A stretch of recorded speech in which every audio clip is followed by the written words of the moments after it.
Hey everyone, this is the Wolfman, and today I am going to be doing my first ever LEGO review of a Star Wars set. But before I do, I want to give a special shout out to my friend Doug and his wife Lainey for the awesome new tripod. Thank you guys so much for it. I am loving it. I have been able to use it, but I have not used the light attachment, which I hope to eventually at least. So with that out of the way, let's get to the review. Now you may be wondering, what kind of review am I doing around this time for the first?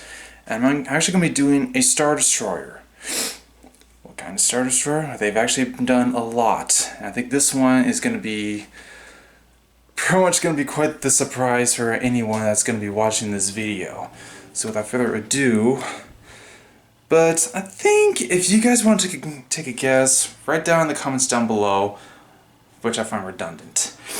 Because you're about to find out in 3, 2, boom.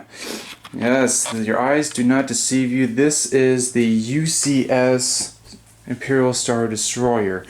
Now, surprisingly, this is my very first Star Destroyer. I mean, I never got any of the other variants of the Star Destroyer, so this is actually a first, and I gotta say the build was quite crazy. This took me 10 hours to build, along with my dad's help, and it's definitely well worth the build.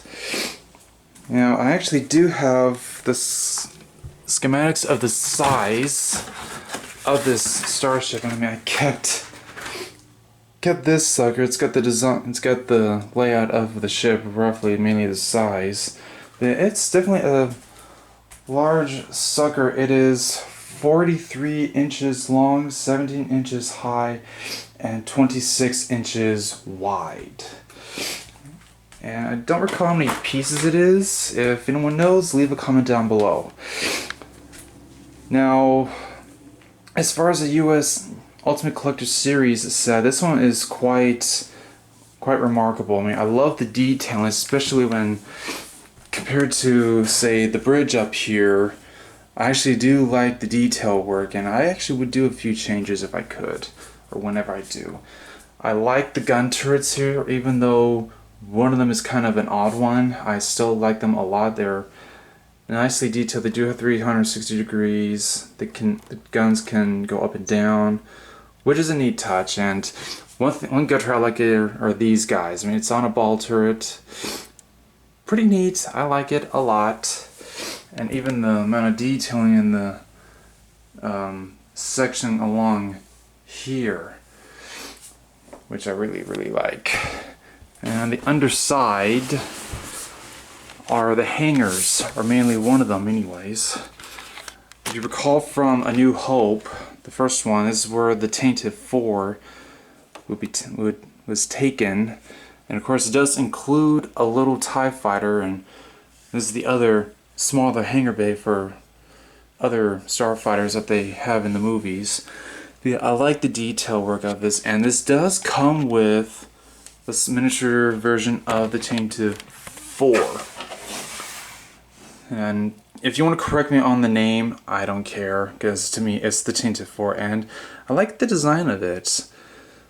It's actually really neat. It can be connected up in there, or it could be connected to the hull as if it was flying alongside it. Ugh. Yeah, it is a neat set. I enjoyed building it, and the amount of detail. Again, I know I basically just keep repeating over and over again on saying how much detail went into this, but it's a neat build. I recommend it. Try and turn this sucker around to show you the rear, which I gotta say is quite neat. I actually do like the rear design of the ship.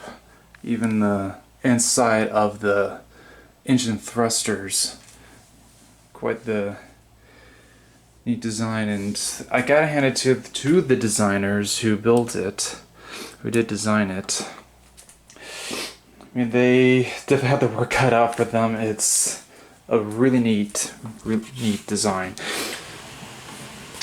And eventually, I would actually do a few design features or design tweaks on the ship. Please excuse my angles as I keep moving around now. According to the plaque here, this is supposed to be the Devastator, which is Darth Vader's personal Star Destroyer, but right now I really don't care too much about it because I actually want to do a few changes to it, mainly a few colored highlights I want to put onto it, just so it can look like it's under someone else's kind of like, say, myself. If I was an Imperial Admiral, I would put some do some markings on just so it stands out. I mean, I'll eventually do that, and I might even show the designs or show it off in another video.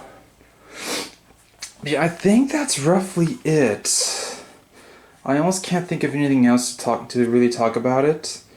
I mean, it is a massive ship, and this is my very first Star Destroyer, Imperial Star Destroyer, and it is definitely worth the build. I highly recommend getting it, even though it's a little bit on the spendy side, but definitely worth it. It was worth the 10 hours.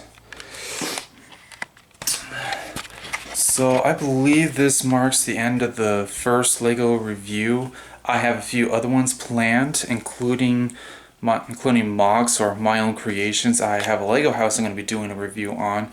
You might see snippets of it in this video, so stay tuned for that. I'm even doing some starfighters I'll be definitely doing some reviews on after I get them built. So definitely stay tuned for that. And if you liked the video, feel free to leave a like down below. And if you want to come join the Wolf Pack, hit the subscribe button. And remember, Jesus loves you more than Elmo and Barney. And I will see you next time.